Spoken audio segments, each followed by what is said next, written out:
Adu gagasan yang kedua antar calon presiden akan diselenggarakan sebentar lagi. Kira-kira kubu mana ya yang akan terlihat mengesankan para pemilih?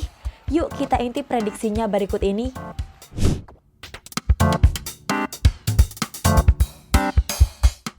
Ya, KPU kembali menggelar debat Capres Ronde 2 yang akan diselenggarakan pada 7 Januari 2024. Debat kali ini mengusung tema pertahanan, keamanan, hubungan internasional, dan geopolitik. Lalu, seberapa jauh persiapan para capres? Kubu Anies Baswedan Muhaimin Iskandar mengklaim Anies mampu meraih simpati calon pemilih di debat Capres yang kedua nanti. Hal ini disampaikan oleh Kapten Timnas Amin M. Syawgi Alaidrus, Kamis 28 Desember 2023. Oh ya, saya yakinlah dengan cara Pak Anies, orang yang cerdas, santun, bijaksana, bisa menggait masyarakat yang tadinya belum memilih pasangan 01, insya Allah akan memilih pasangan 01. Syawgi mengaku pihaknya juga telah memberikan masukan kepada Anies terkait pertahanan dan keamanan yang perlu diperhatikan. Di sisi lain, kubu Prabowo Subianto Gibran Rakabuming Raka mengaku tema debat kali ini akan menguntungkan Prabowo yang kini menjabat sebagai Menteri Pertahanan. Wakil Ketua TKN Prabowo Gibran Akbar Himawan Bukhari mengatakan Prabowo telah melakukan berbagai persiapan.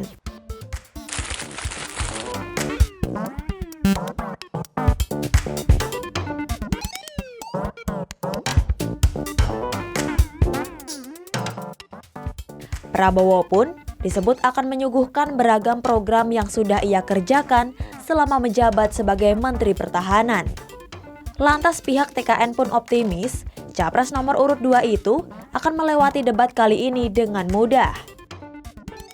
Sementara, jubir tim pemenangan nasional Ganjar Pranowo Mahfud MD, Ciko Hakim, mengaku pihaknya siap menghadapi debat Capres ronde 2. Menurut Ciko, Ganjar telah mendapat sejumlah masukan dari para pakar terkait tema debat kali ini. Ganjar juga disebut memiliki pengetahuan yang cukup dengan pengalamannya sebagai anggota legislatif dan gubernur.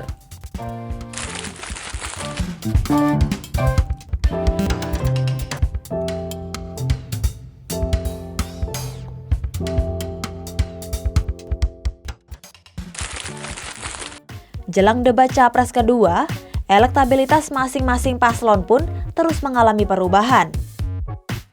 Menurut survei Litbang Kompas periode 29 November hingga 4 Desember 2023, posisi pertama diduduki oleh paslon Prabowo Gibran dengan 39,3%. Dalam survei ini, paslon Prabowo Gibran unggul di hampir semua kategori sosiodemografis responden. Prabowo Gibran tercatat unggul di pemilih perkotaan, perdesaan, laki-laki, dan perempuan. Selain itu, mereka juga berada di posisi teratas di hampir semua kelompok pemeluk agama. Di sisi lain, paslon Anies Muhaimin berada di posisi kedua dengan raihan elektabilitas sebesar 16,7%. Lalu, di posisi ketiga, ada paslon Ganjar Mahfud dengan angka 15,3%. Adapun survei ini melibatkan 1.364 responden di 38 provinsi di Indonesia. Survei ini menggunakan metode pencuplikan sistematis bertingkat. Survei memiliki tingkat kepercayaan 95% dengan margin of error kurang lebih 2,65%. Nah, setelah melihat hasil survei yang hingga kini masih bersifat fluktuatif jelang debat Capres yang kedua, mari coba kita tanya ke pengamat politik Ray Rangkuti, Capres mana yang berpeluang dapat menguasai tema dengan baik dan tentunya bisa mengesankan calon pemilih pada debat nanti. Adapun tema debat Capres kali ini salah satunya terkait pertahanan keamanan. Menurut Ray, tema ini sejatinya dekat dan lekat dengan Prabowo, tapi capres yang lain bisa saja mencuri angka. Misalnya, dari ide-ide soal bagaimana mereformasi polisi dan mengembalikan TNI ke ranah pertahanan yang sesungguhnya. Pasalnya, akhir-akhir ini TNI cukup luas dilibatkan dalam urusan selain pertahanan dan keamanan. Apalagi kata Rai, baru saja ada peristiwa Boyolali yang melibatkan oknum TNI yang diduga melakukan kekerasan terhadap relawan salah satu paslon.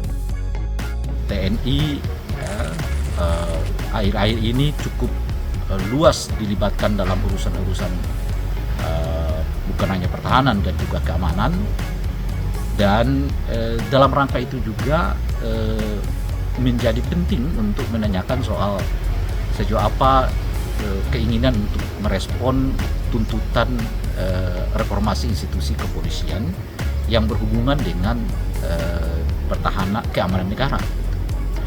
Nah, jadi hubungan antara struktur TNI, Polri, dan hubungan antara keduanya dan hubungan dengan Presiden, saya kira akan menjadi bahan yang cukup menarik untuk didiskusikan di dalam debat yang akan dilakukan ini. KPU sebagai penyelenggara debat Capres-Cawapres pun terus melakukan evaluasi. Hal ini bertujuan untuk memberikan kenyamanan para paslon saat berdebat dan memudahkan masyarakat dalam menyerap informasi. Dalam debat kali ini, KPU memutuskan untuk menggunakan satu mikrofon yang terpasang di podium masing-masing para capres. Kesepakatan ini diambil bersama perwakilan masing-masing tim paslon dalam rapat evaluasi Rabu 27 Desember 2023. Pemasangan mikrofon pada podium ini untuk mengurangi kemungkinan capres meninggalkan podium saat berdebat. Hal ini disampaikan oleh Koordinator Divisi Sosialisasi Pemilih dan Partisipasi Masyarakat KPU RI August Melas, Rabu 27 Desember 2023. Nah, pada saat rapat ini tadi disepakati penggunaan podium tetap dilakukan dan dia posisinya memang sebagai jangkar, dan yang kedua mikrofonnya satu saja. Satu aja, Mas? Satu saja, jadi tetap di podium. Jadi asumsinya kan ruang geraknya ya di podium itulah kira-kira. Selain itu, KPU juga meminta pada capres yang akan beradu gagasan untuk menjelaskan singkatan dan istilah yang tak familiar jika digunakan untuk bertanya. Hal ini juga diterapkan pada para panelis yang membuat pertanyaan untuk debat. Panelis diminta untuk merumuskan pertanyaan berbentuk naratif dan tidak menggunakan singkatan atau istilah asing. KPU juga berpesan, jika hal ini masih dilanggar, maka moderator akan mengambil peran untuk meluruskannya. Pada akhirnya ruang geraknya kita sepakati moderator akan ambil peran itu, tanpa kemudian mengurangi waktu dari capres ataupun cawapres pada saat debat itu dilakukan. Terlepas panas atau dinginnya panggung debat nanti, jangan lupa mantapkan pilihan kamu dengan menimbang gagasan tiap gagasan para paslon, dan jangan lewatkan debat Capres Ronde 2 Minggu 7 Januari 2024.